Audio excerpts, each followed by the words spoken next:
Hi there! Welcome to MCSI. My name is Sonia. In this video, I will walk you through a simple process that you can follow to analyze malware samples using memory forensics.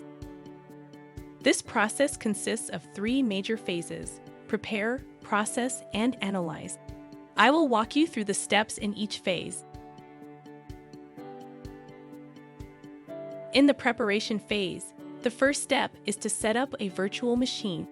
You can utilize hypervisors like VirtualBox or VMware for this task.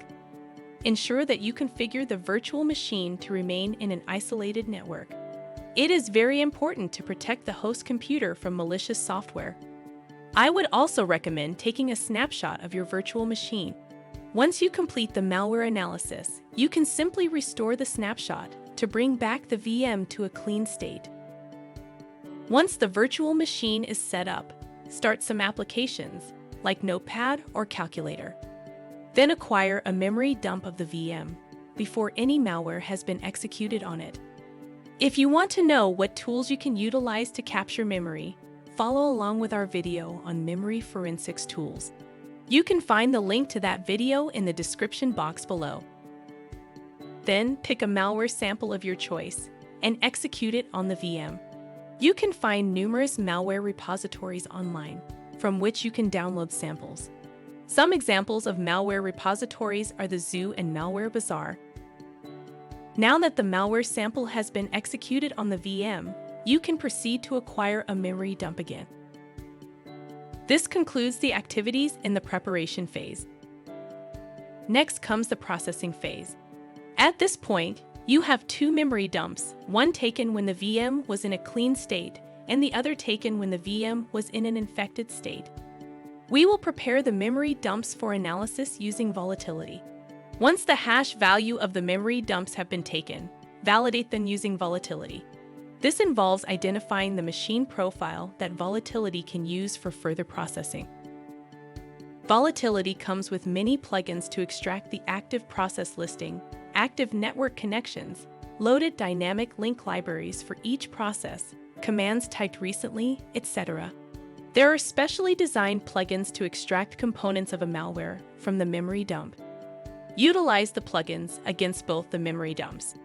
As each plugin is executed, you can store the results to a text file.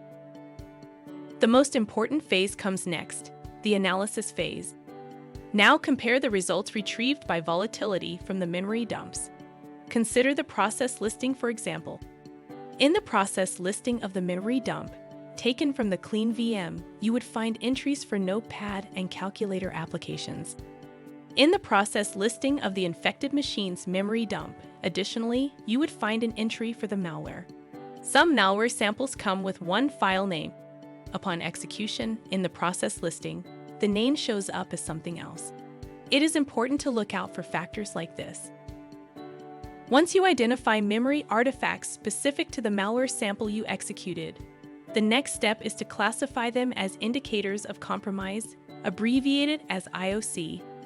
On a network, you can utilize these indicators to quickly identify if the malware sample is found in other computers. For example, from the memory dump, you have identified that the malware modifies a specific registry key. If this same behavior is found in another computer's memory dump, then it means that computer is infected by the malware too. During a malware forensic investigation, it is critical to uncover how malware exists and operates within computer memory. The process we just discussed will help you uncover malware artifacts. Do you want a demonstration of how this process is used? We got you covered!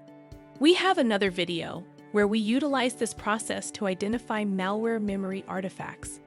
You can find the link to it in the description box below. If you liked this video, please hit like and share this video on social media. Don't forget to subscribe to our YouTube channel to receive more videos like this one. Join our online community of students learning useful cybersecurity skills if you haven't already.